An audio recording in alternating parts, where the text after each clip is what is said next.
So it's my great pleasure today to introduce you, to present you Peter Jeglič. We were schoolmates when we were studying physics, long time ago. So Peter graduated relatively fast, and then he started. Yeah, it was before me, yeah. Because I was doing it properly, no? No shortcuts. And then he immediately started to work his PhD thesis in Inštitut Jožef Stefan, no? True. And I have a list here, which is quite full. So then he found a postdoc in Germany, in Dresden, where he went to Institute of Chemical Physics of Solids, where his career started in these cold atoms. But I think it's better that Peter presents himself after he came back from the postdoc, back to the Institute of Jožef Stefan. Mm-hmm.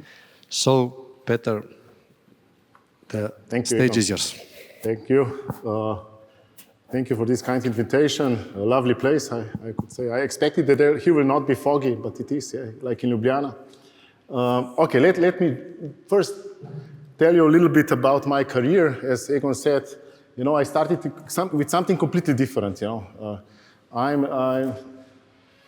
I started my career in the Laboratory for Nuclear Magnetic Resonance, working with Robert Blintz, with Janez Dolinšek, with Denis Arčon, which are known experts in NMR. And at that time, you know, let's say in the last 20 years, we studied together, for example, quasicrystals, we studied zeolites, but most, let's say, important for my career was studying alkali-doped fullerenes.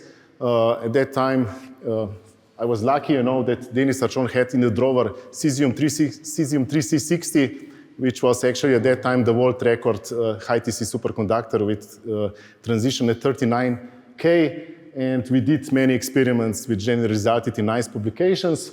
And based on that, the boss of our department, F5, gave me an opportunity to start something completely new. And at that time, of course, there were many options. I was at that time studying also iron-based superconductors, and one of the possibilities how to spend 1 million was to buy ARPES, angularly resolved photoemission spectroscopy. You buy it, you read the manual, and then you start working, which would be also a good idea. But with my colleague, Martin Klanšek, you know, whenever we opened Nature or Science paper, or Science journal, there was always a paper about cold atoms, how to use them, how to study phenomena, quantum physics, and so on. And that's why, at that time, actually with no experience in lasers, we knew nothing about it, completely nothing. We decided, let's go to cold atoms. I wrote email to Rudi Grimm, which is one of the big experts in cold atoms in Innsbruck, and he just told us, oh, come to Innsbruck. We are just organizing a conference for 100 invitees, and you can come from Slovenia, 4 of us can come, and we were there in Ižgal for for the whole week, 4 rookies and 100 the best experts in the world, just Nobel Prize winners, and this is how it started. Okay, so as is shown here, we started in 2012. This is a picture, I think, from 2019. This is how it looks like maybe 2 years ago, and what I'm really proud of is that I would say more than 30 students already worked in the last 10 years in our lab, and they didn't work just for a day. They worked for months, some of them for years, and some of them are PhDs and also finished already their PhD studies. The typical quantum of money that you need if you want to start something new in let's say, in the quantum world, whether these are atoms or ions or photons, you need several million euros. So in our case, the investment just in equipment was around 1.5.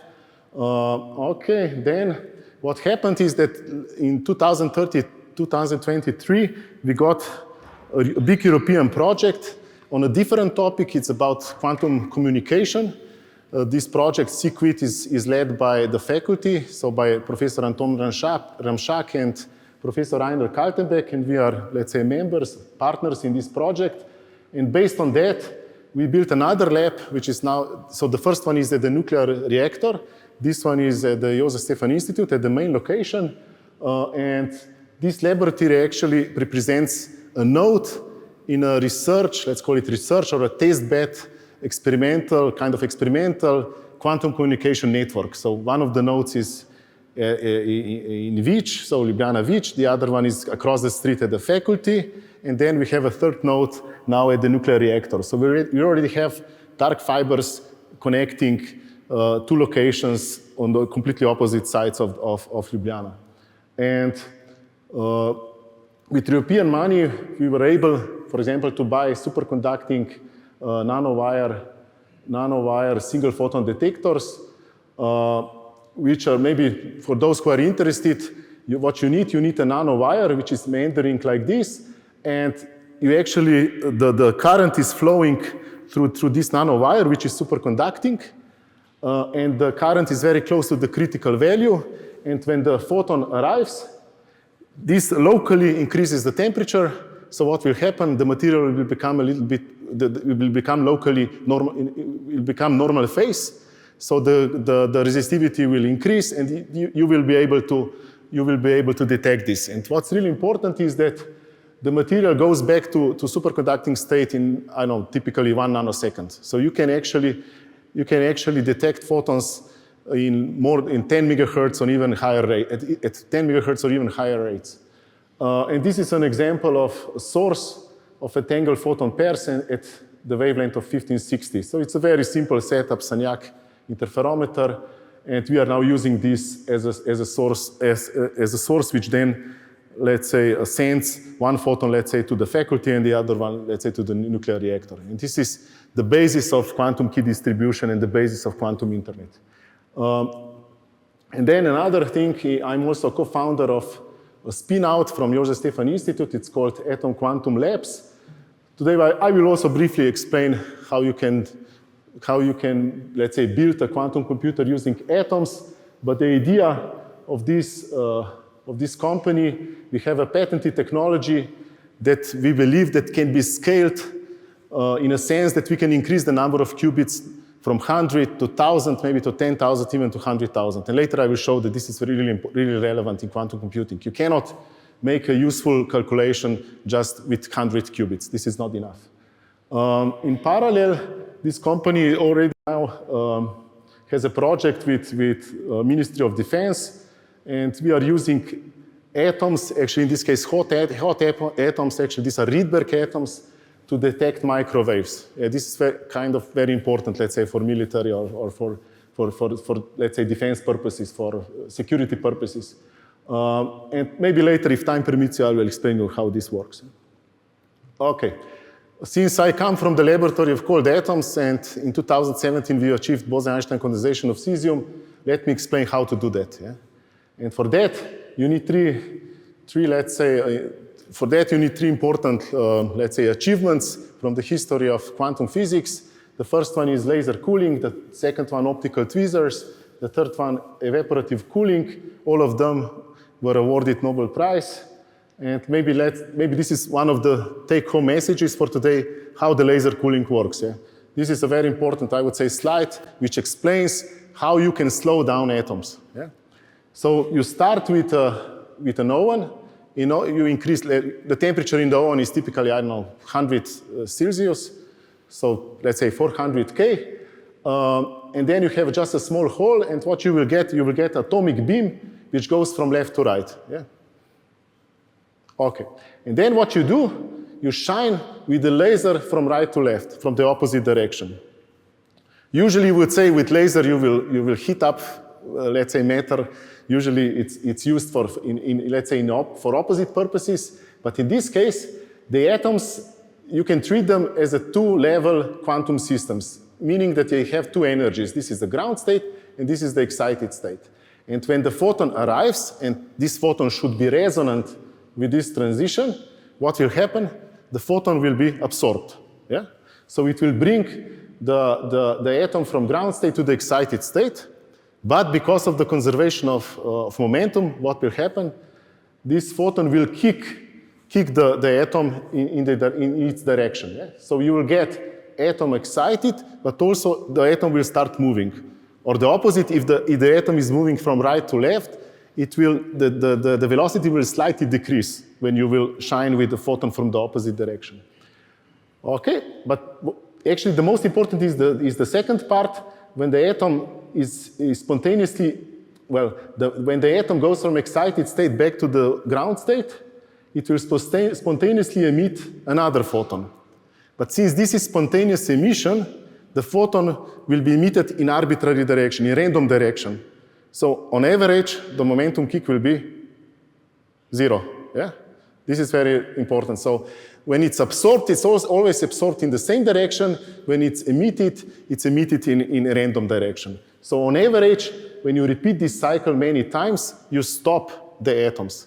But maybe you know that kinetic energy is more or less the same as thermal energy. So if you slow down, it means that actually you cool down. Yeah? That's the idea of laser cooling.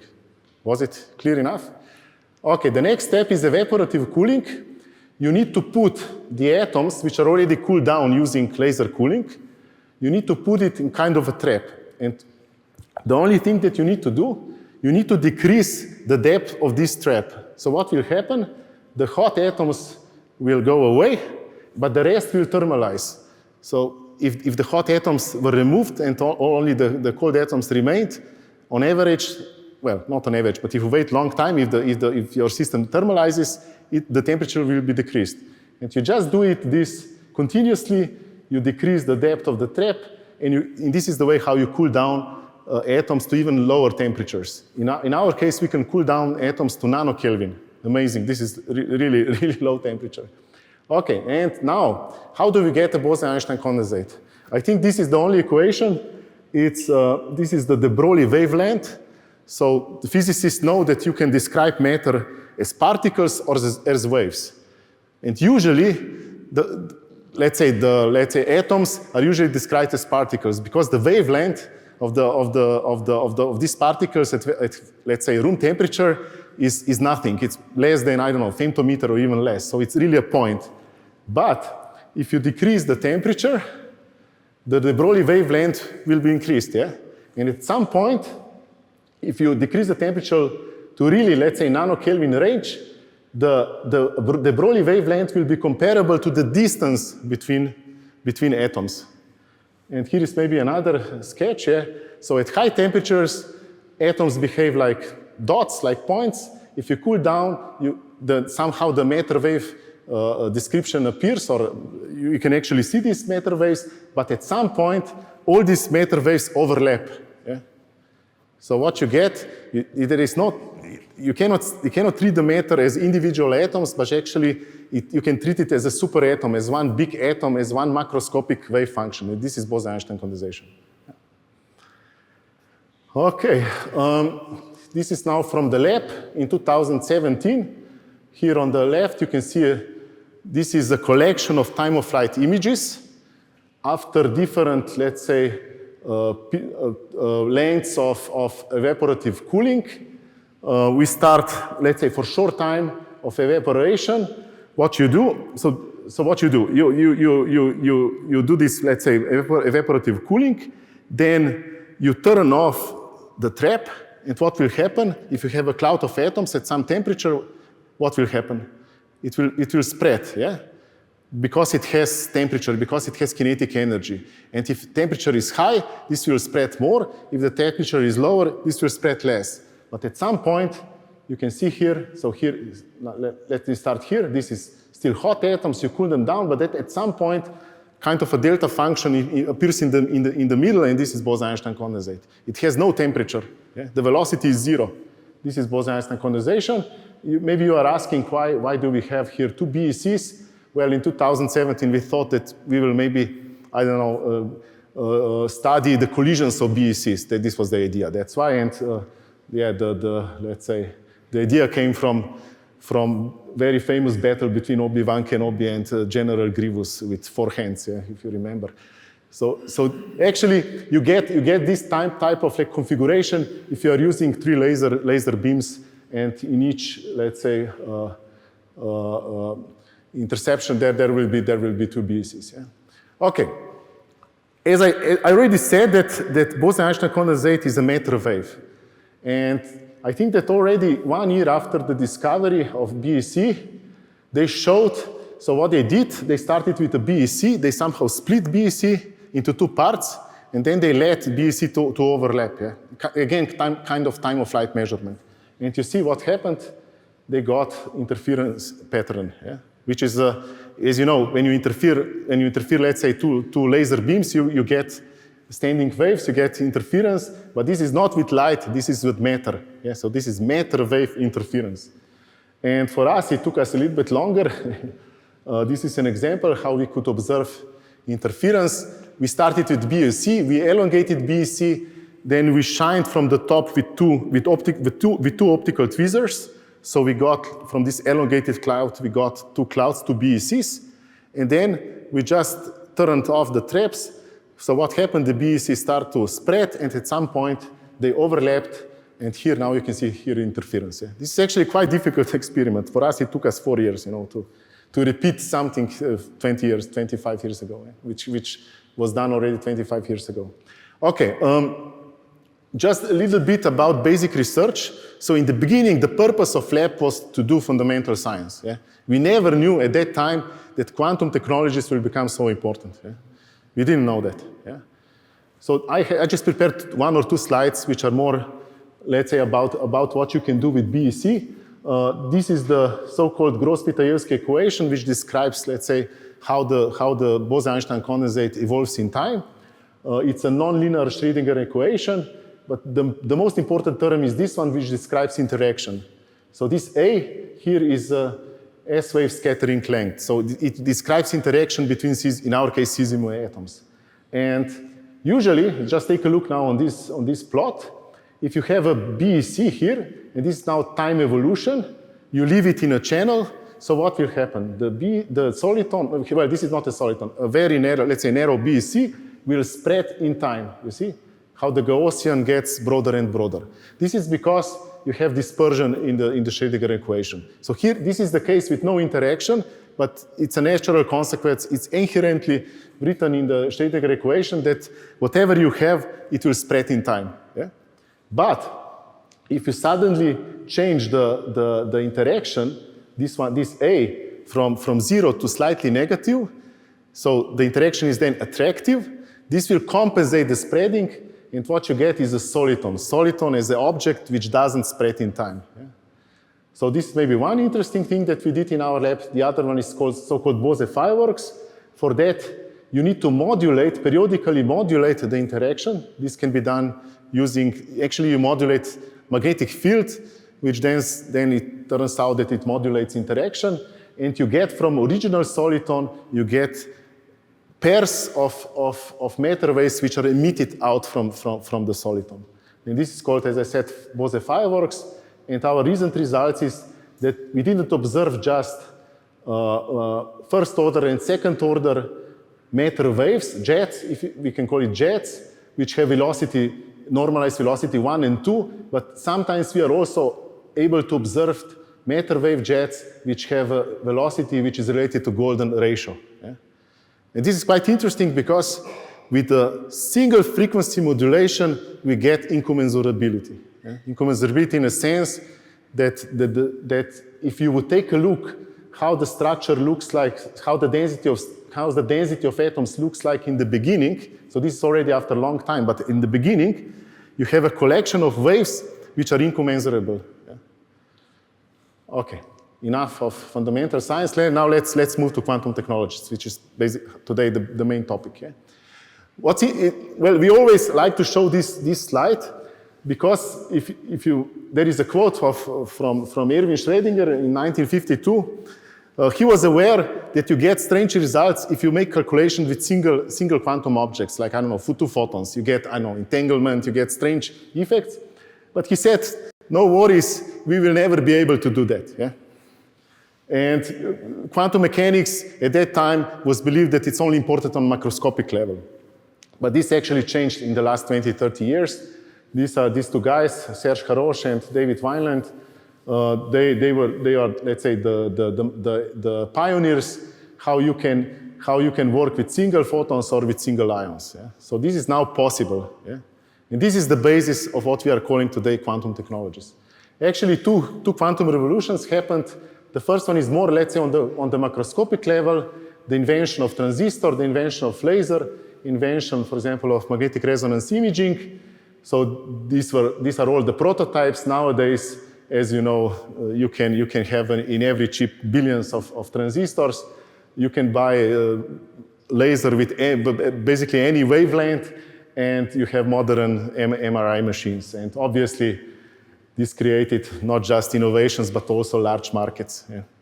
For example, lasers are used in communication, for example, in every kind of communication. Okay, what is then second quantum revolution? I already mentioned this. Now we have the ability to detect and manipulate individual quantum objects. And this can be atoms, ions, photons, electrons. Yeah? And there are four main fields. I'm sure you heard about them. So quantum computing, quantum simulation, quantum communication, and quantum sensing. Yeah?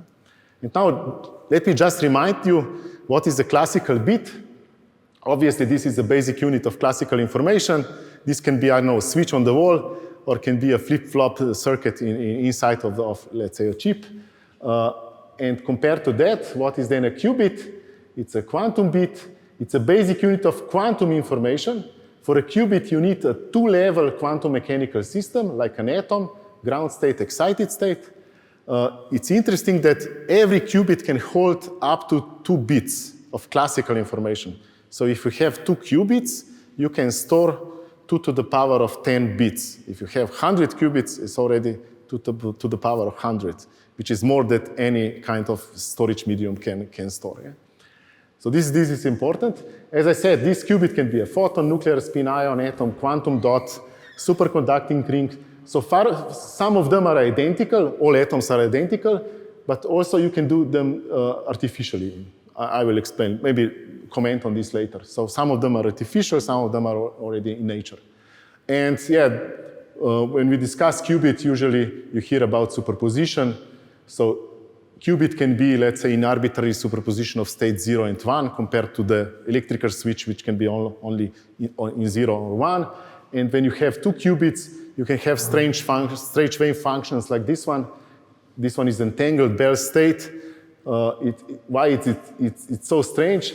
Because if you measure, you have 2 qubits, the first one and the second one, and if you measure, let's say, the first qubit, and you measure that first qubit in state 0, the wave function will immediately collapse to this state 0, 0, and you will know that also the second qubit is in state 0.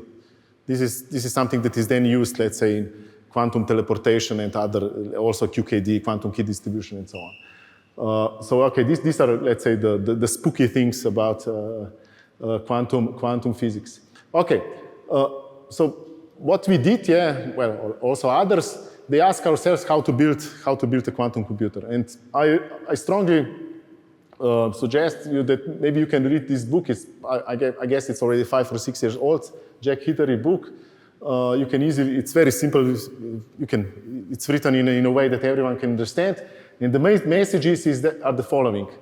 So at the moment, there are many different architectures, platforms, designs of quantum computers.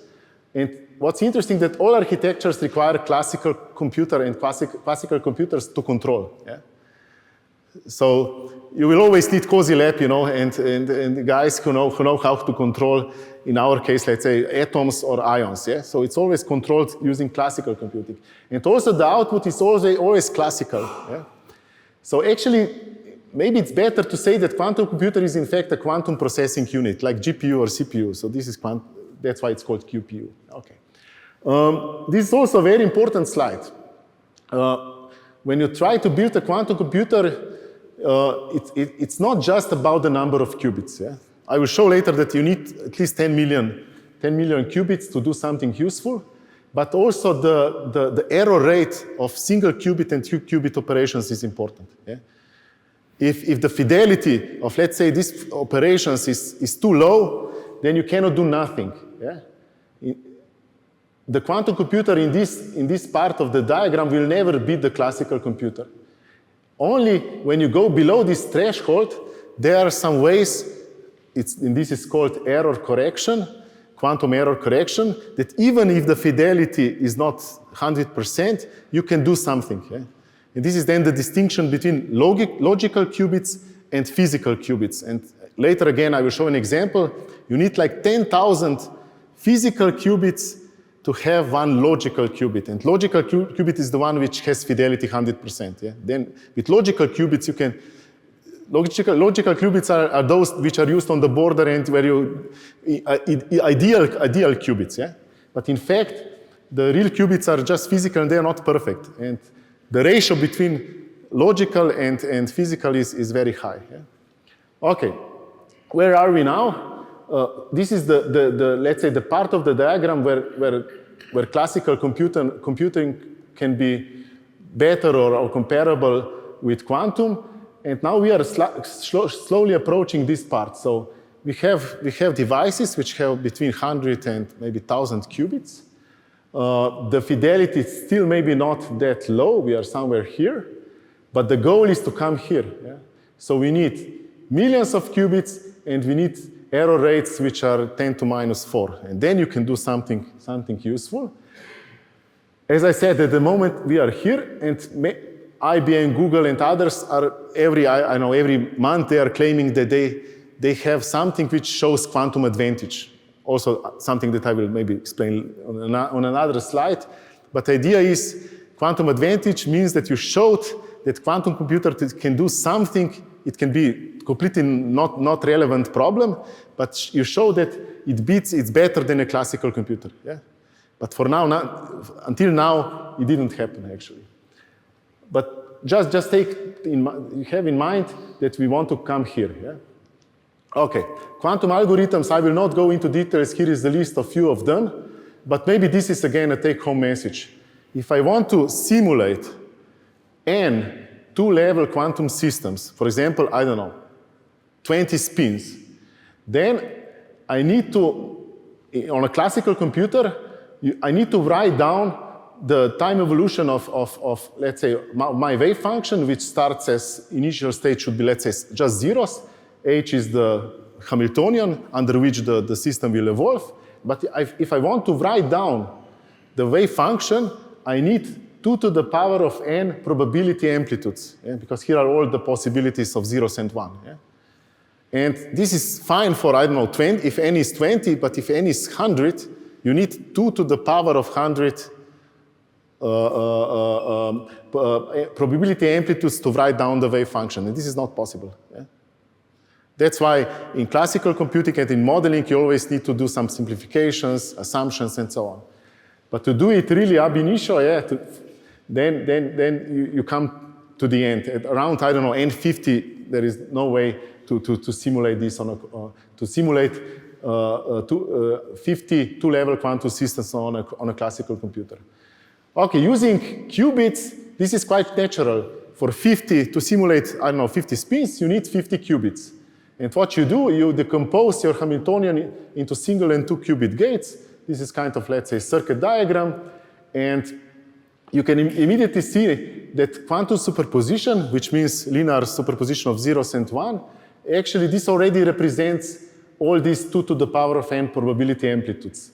Of course, there is no free lunch. It looks like now you can calculate anything. But as you know, in quantum mechanics, in the end, you need to do measurement. And you will not always get the same results. It's always about statistics. You have to repeat this many times to get a histogram, and then from the histogram or from the tomography or whatever, you get then the solution. So it's not that you will just do it once. Yeah? And that's why it's very important that you have a platform, you have a device where you can perform the same calculations many, many times. Yeah? You have to repeat it many times. So if I want to build, let's say, an array of atoms, and if this takes me a long time, if it takes me 1 second, I will be able to repeat this measurement only every second, even if the calculation is nanosecond long. Yeah? That's the main problem. So in quantum world, you need to repeat the measurements. Yeah? Okay. There is a lot of available, let's say, development libraries, tools, simulate software. Okay, maybe this is not so relevant, but already in 2018, for example, I played a little bit with the IBM quantum computer, which was available online. It was called Tenerife with 5 qubits. And if you take a look, for example, here I wanted to make a make an entangled state, you can see that at that time, this is for sure not zero here. Yeah? So you don't get a perfect solution. If you repeat it, I know, a million times, you don't get just a pure state 0, 1 plus 1, 0, or 1, 1 plus 0 plus 0, 0. Yeah? So obviously, there is some noise, yeah? And the fidelity is not 100%. Yeah? Okay, nowadays, this is from a few months ago, IBM offers like 12 quantum computers. The number of qubits is between 127 and 156. Yeah, this is what is available now. And also the software improved a lot. If this is Qiskit, and here you want to do the same thing now in CRISP, you can do it with okay, 2 times less than 2 times less lines. Yeah. Okay, I already mentioned quantum supremacy or quantum advantage. Supremacy is a really bad word here. Maybe it's better to use quantum advantage. So if I just read it, what is quantum advantage? The goal is to demonstrate that a programmable quantum computer can solve the problem that no classical computer can solve in any feasible amount of time, irrespective of the usefulness of the problem. So this is what we want to show today. Yeah? But it turns out that every attempt actually, what happened, if there was something shown, that people went back to the classical algorithms, they improved them, and then it turned out that even classical algorithms can work. You spent the similar time to solve something. Yeah? Some of them are actually even quantum inspired in a sense that the calculation, the algorithm is based on the laws of quantum computing. And using that, you can until now, there is no case where it's really clear that quantum advantage was shown. Here are 2 examples. Google did something that IBM showed that classically can do it the same, and then the opposite in 2019, it was the opposite then, or here it's in June 2023. IBM did something, or Google did something, and then IBM showed that they can do it classically even faster. Okay, I have no time to go into details here, but there are at least 6 important platforms for quantum computing. Historically, NMR was the first. Already in 2001, they demonstrated Shor algorithm. What they did, number 15 can be factorized to 5 and 3, and this is what they showed in 2001. But this for sure, it's not scalable. You cannot find a molecule which will have 100 different sites or 1,000 different sites, and this is impossible. This is something which is now in the group of Professor Denis Archon. He has a lab devoted, let's say, to diamond envy centers. But this is still a technology which is in infancy. It's still far away. The most, let's say, advanced is the superconducting technology. Big companies like Google, IBM, they're using this technology. There is also a Finnish company, IQM. And what is interesting here is that these qubits are not natural. They are artificial. There is some qubit variation, and every morning they have to calibrate the qubits in order that they are the same. Yeah. And it's based on Cooper pair with the Josephson junction. And as you will see later, every qubit is connected to several wires to control the qubit. So it's obviously not scalable. And they need to operate at very low temperatures, at 25 millikelvin. So you need a cryostat. Yeah? Okay, and here are 3 technologies which have a great potential. You can use photons, you can use neutral atoms, or you can use trapped ions. And maybe I will a little bit focus in the last, 15 minutes, 10 minutes on atoms. Okay, this is also just to show you, if you want to break down integer of 2048 bits, which is used in usual encryption used nowadays. I think that 90% of the traffic nowadays is using still RSA encoding. Here in this paper, they show that if you want to do that, you need 14,000 logical ideal qubits. Okay? And then for that, you need every logical qubit is represented by 1,568 physical qubits, altogether 23 million, and the calculation will take 8 hours. Yeah? So obviously, if you want to do something useful, and when usually we say that quantum computing can endanger the security, we are still far away. You need 20 million qubits. Yeah? Okay, now the problem of scalability. How to reach 20 million qubits? This is a classical, probably very old processor. You will find inside billions of transistors. And to control these transistors, you don't need more than 1,000, let's say, wires. Yeah? This is really a technology on a very extremely high level, the silicon technology. If you compare this with state-of-the-art quantum computer, this one has only 100 qubits, but you see how complex it is. Yeah? Every qubit is connected, as I said, with at least 3 wires, and the qubit should be in 25 millikelvin. You need special devices to control everything. It's very, very complicated. And what to do, how to go from 100 to 1,000? Okay, one brute force approach is let's build a big cryostat. Yeah? And here is the one example. Even a human can step in. Okay, what will they be able to do? Maybe to insert there maybe 1,000 qubits. Yeah? But if you want 10,000 or 100,000, you will need the whole room, this lecture room should be then a cryostat. Yeah? So obviously this technology has a limit. Yeah? Of course, it's the most advanced, most probably the main important result showing the quantum advantage and so on will be shown using superconducting rings, superconducting qubits, but for sure this is not scalable. This will not ever bring you to millions of qubits, which are necessary to do something useful. Okay, and here is the alternative solution using atoms.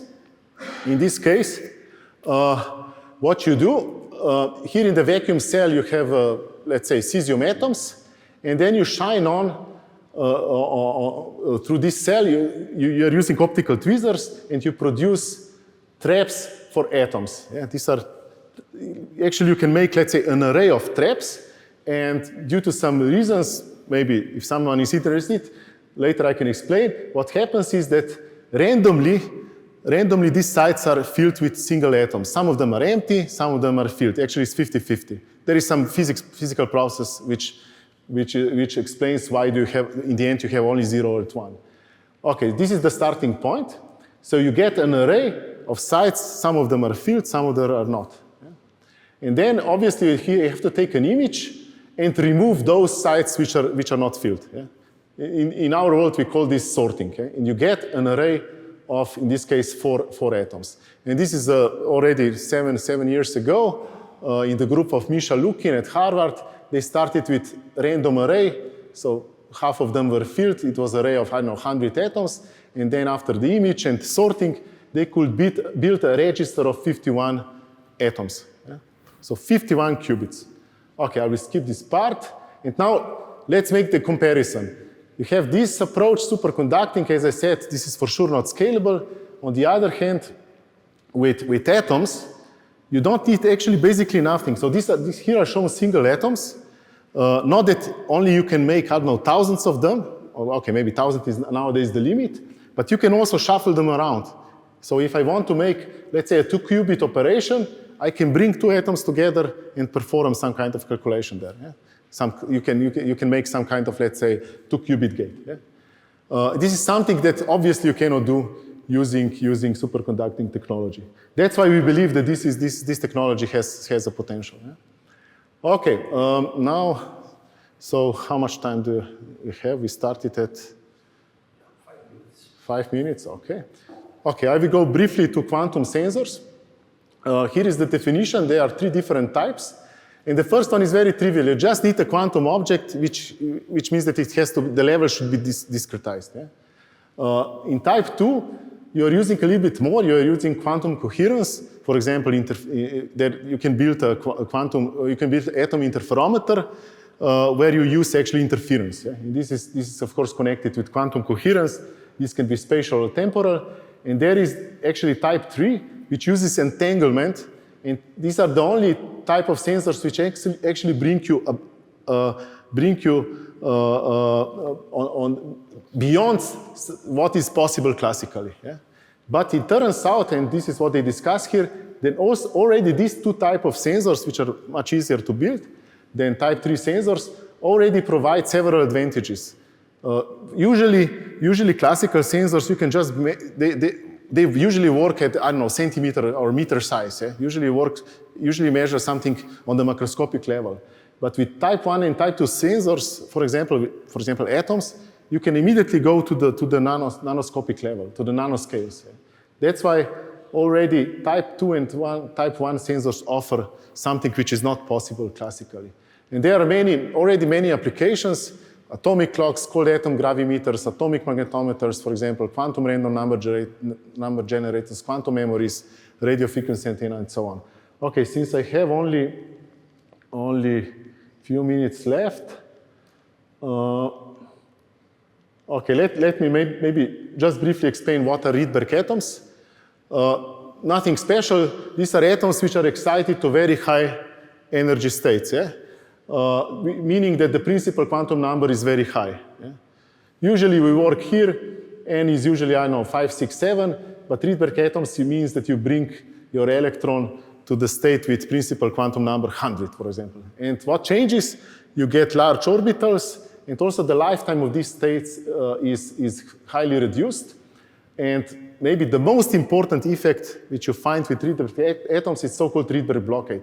This is very important. Okay, maybe let me just show you what can be a qubit in such atoms. The qubit 0 and 1 could be, let's say, the two ground states, or can be two Rydberg states, or can be also a combination of ground state and Rydberg state. You have many possibilities what can be a qubit in a quantum computer using Rydberg atoms. And this is now this is probably the most important slide. Imagine that I have a cloud of atoms, and then I shine on the light which can bring ground state to the Rydberg state. Yeah?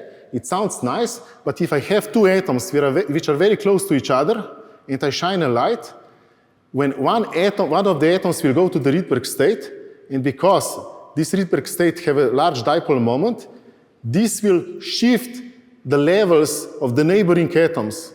So the same light will not be any more resonant. Yeah? So it turns out if I have two atoms, only this one can go to Rydberg state or the other one can go to the Rydberg state, not both. Because, as I said, the presence of Rydberg atoms changes the levels of the neighboring atom. Yeah?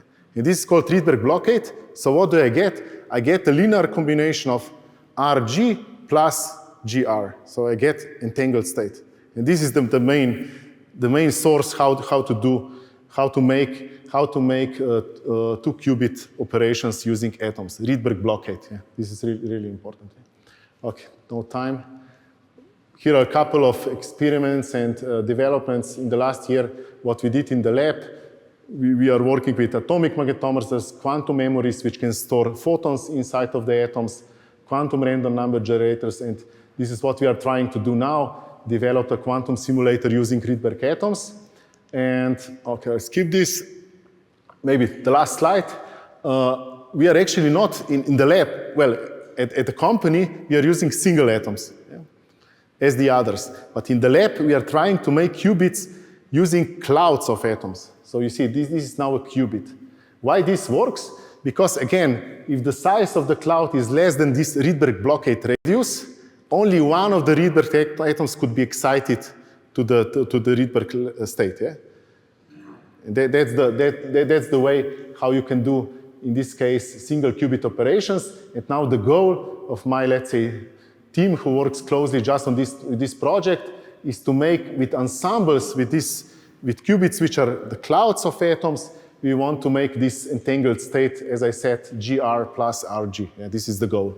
To show that also with ensembles, you can make quantum calculations, and there are some advantages of this approach.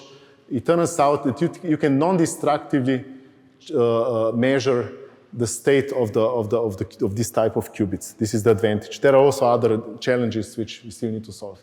Okay, just how is Slovenia involved in quantum computing? I'm sure you know that in Bologna there is a high-performance computer called Leonardo, and now there is a call to buy a quantum computer, which will become kind of quantum processing unit. Initially, it was thought that this will be delivered by Pascal, which is a French startup with 100 qubits made out of atoms.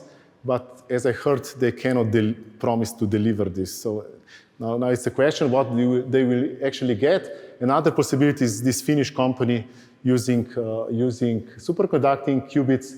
And this is what is the plan, or we are in the middle of buying at the Jožef Stefan Institute, we are buying a quantum computer from IQM, from this Finnish company. Maybe you will say 5 qubits is nothing, but what's important is here that when you buy this device, you are able also to open the cryostat. You can replace, you can use your qubits, you can play, and we believe that this is important to let's say, to build the knowledge also in Slovenia connected with superconducting technology. So if my lab is, or the company is covering atoms, this is now the second type of approach that we also want to have to explore the knowledge, to get knowledge also in the superconducting technology, and this will be led by Professor Rok Žitko at the Jožef Stefan Institute. Okay, just to remind you, this year we are celebrating 100 years of quantum physics. The UNESCO, it's actually, this year is International Year under UNESCO devoted to quantum science and technology.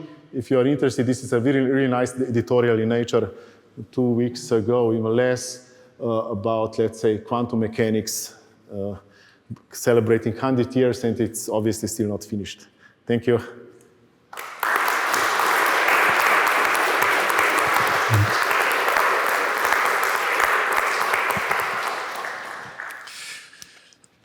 As always, a lot of bones. I'm sorry you could not. I think you should come again to tell us the rest of the slides. This was, you have to admit, just an overview, yeah? But if you're interested in more details, I'm happy to answer if I will know. Yeah. Okay, so now we will have some time for questions. I will break the ice. No, it's my pleasure. So that quantum computer that you are going to buy it at Stefan. Yeah. So this one is working with atoms, or it's with superconducting qubits. Superconducting. As I said, artificial qubits, a Finnish company. So as I said, qubits made out of kind of rings, Josephson junction, Cooper pairs, things like that. Yeah. So this is the way how you get a qubit. And since as I said, since it's artificial, you need to calibrate it, I guess, every few hours. Yeah. So my question is, you were talking about cold atoms. Yeah. So is this technology already available to make a working qubit, so computer with some qubits?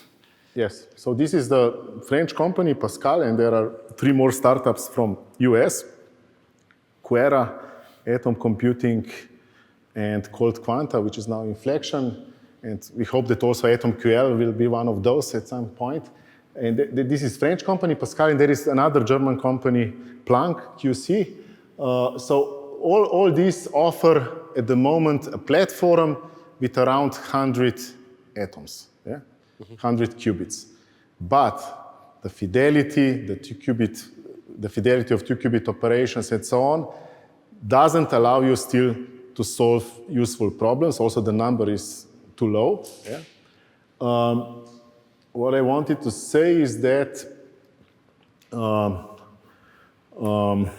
okay, so Pascal, what I wanted to say is that they are still, okay, this is important. It turns out that with atoms, it's very difficult to address just single sites, yeah? Just single atoms. This is very difficult. So it means that mostly you perform global operations. So you can bring all the atoms to the initial state. This is possible. But when you try to, let's say, evolve the Hamiltonian, you more or less are performing global operations. All together. Yeah, all together, exactly. Which technically means that this is not really, for a physicist, this is then a simulator. It's more like analog computer. Yeah?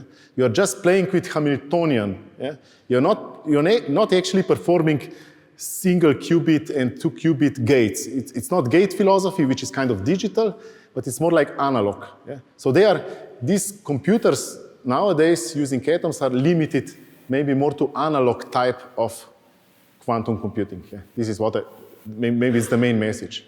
And probably Pascal can, in this call, what is one of the lines probably says that you need to deliver something which has also addressability on a local level. And they couldn't promise this, I guess. Yeah. This is now, let's say, the main challenge with atoms. If you have only 10 atoms, of course, it's easy to address every every atom separately, but if you have 10,000, this is then already a technical challenge. Yeah? So this is how I understand. Okay. Okay. Going one step back from what you're talking right now is actually programming of quantum computer, right? Addressing the qubits. Anyway, my question is different. You mentioned the evaporative cooling. For that, you need some kind of tunable trap. Yes. So how is this trap made? Yes. Okay, I was too fast here, but maybe, okay, here. So the basic, let's say, method here is so-called optical tweezers. Yeah. So what you have to start actually. Well, it matters. It depends what you want to do. But you start with a laser beam. Yeah. Usually a very broad one, and then you use a lens, and you somehow you want to make it as narrow as possible, yeah, the beam. There will be a beam waves, this propagation of Gaussian beams and so on. And you can achieve the beam waves around micrometers. Yeah? If you do that, it turns out that you will be able to trap a single atom inside of this trap. Yeah? Because it's so narrow that only one atom can be accommodated. The physics behind is that when you do this, when you cool down the atoms, there is not much space. Only one atom can accommodate. And what happens is that pairs of atoms are expelled out from this trap because there is no room. If you start with even number, you will end up in the end with 0 atoms. If you start with odd number, you will end up with only 1. Okay, this is how you trap single atoms. But your question was evaporative cooling. For that, you don't need such a narrow beam. We are just using, I don't know, laser light, 100 watts, 1064 nanometers, and then we produce a beam with, let's say, width of 500 micrometers. And the only thing that you need to do, you use 2 beams, you cross them, you get a 3-dimensional trap, and then you just turn off, the intensity of the light. That's it. That's so simple. Yeah. Okay, one more question, can I? So, but this is very naive. The Bose-Einstein condensate never has spin. Spin? Yes. Or any kind of, I don't think it would be called spin. It's angular momentum, okay? Yeah.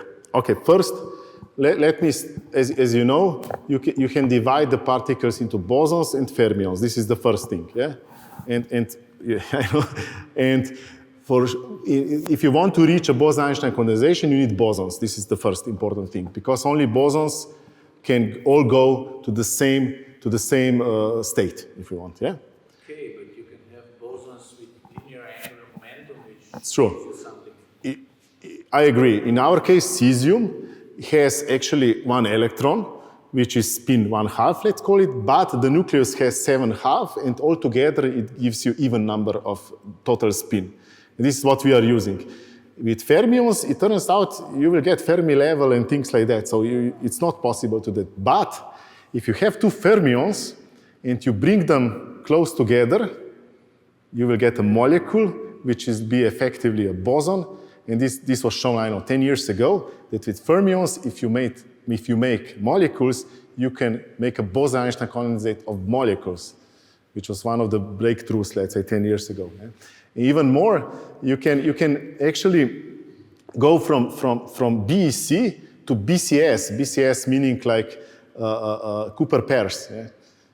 With atoms, you can actually, let's say, study the phase diagram going from BEC to BCS, yeah? Which is a little bit different. BCS means that you have, let's say, some interaction between, long distance interaction between electrons, but BEC more means that you have molecules where the pairs are very close to each other. Yeah? So there is plenty of possibilities, and I still believe that cold atoms are a nice toolbox to study not just condensed matter, but also in particle physics. I think that many things are covered. You can even study, a Big Bang and things like that. Yeah? Because the equation, the evolution, let's say, of BEC under some conditions can be analogous to other, let's say, phenomena in nature. I have a question because I think there are some people who are not physicists here, no? So you were showing us the difference between bit and qubit. Yes. And I guess you should a little bit more explain. So if you have an atom, how an atom can be a switch? Because switch here you can turn on and off. So how the atom is a switch, and what's the advantage to use the atom? And why you call it qubit, not the bit? Okay, so I hope that already explained more or less, but classical bit can be only in 1 or in 0. It cannot be in a linear combination of both states. Yeah? It can be only in one of these states. On contrary to that, qubit can be in a linear superposition of states 0 and 1. This is shown here, which means that at the same time, the atom can be, I don't know, 50% in 0 and 50% in 1. So what does it mean when you measure it? If you measure this qubit, I know switch is on and off at the same time. Well, it's on and off at the same time, exactly. But when you perform a measurement, well, this is one of the interpretations, of course, of quantum mechanics. The wave function, when you do the measurement, the wave function will collapse. And if you do it 100 times, 50 times you will measure 0, 50 times you will measure 1, but completely random. And that's why, for example, if I shine with a single photon on a beam splitter, and this photon can again go to the left or the right, this can be used as a quantum random number generator, because completely stochastically, it's inherently written in quantum mechanics that you don't know whether the photon will go to the left or the right. This will be, by definition, this is a stochastic process. Yeah? And this can be then used as a really true random number generator. Yeah? So, okay, now I a little bit as a moved to simple explanation. Yeah. So that's why you said that you need to repeat the calculation with quantum computer a million times. Yes, because people usually say, if you have qubit in this superposition state, you actually already calculate all possibilities, yeah? Because all the qubits can be 0 plus 1. You do per calculation. It looks like in classical computer, you can only make a calculation only with zeros and only with ones. But here you can do a calculation with 0 plus 1. So you basically check everything. This is true, but in the end, you have to perform the measurement. And measurement will give you, obviously, different results. And you have to perform many repetitions, and you get kind of tomography, you get probability, histogram of possible outcomes. And then from that, you can learn something. Yeah? Okay. Any questions?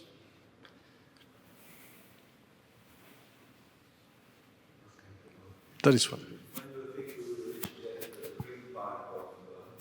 No, very good question, but no one knows. Yeah? For example, for superconducting technology, I would say that this community would need a really huge breakthrough, something that you cannot imagine at the moment. As I showed, hopefully, you can see with these thousands of wires, it's impossible to increase the number from 100 to 10,000. It's impossible. Yeah? But maybe they will find a way which is not imaginable. If you cannot at the moment even think about it. Yeah? For atoms, I would say it's more realistic. It's more like engineering problems, you know? Because if I showed a simple array of 50 atoms, yeah? But now you would like to have an array of, I don't know, thousands of atoms. So you need 100 by 100 array. When you start, it's complicated because not all sites are full. That's why you need some reshuffling and resorting. Well, in our company, we believe that we have a technology, we have a new idea, which will, by definition, we will get defect-free array of atoms. And this is our patented technology, and now we have 1 year to prove that, if it really works. But the problem is still, okay, I can maybe make thousands of atoms, so I need a tweezer which will produce 30 by 30 traps, but I'm limited with the power of laser at some point, so I cannot make 100 times 100.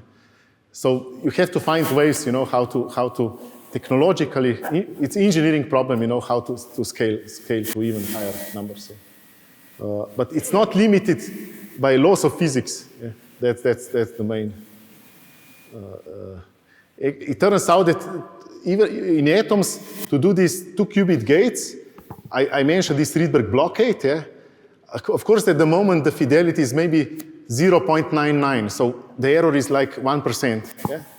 But there is no physical law which will limit it you that you cannot get better fidelities.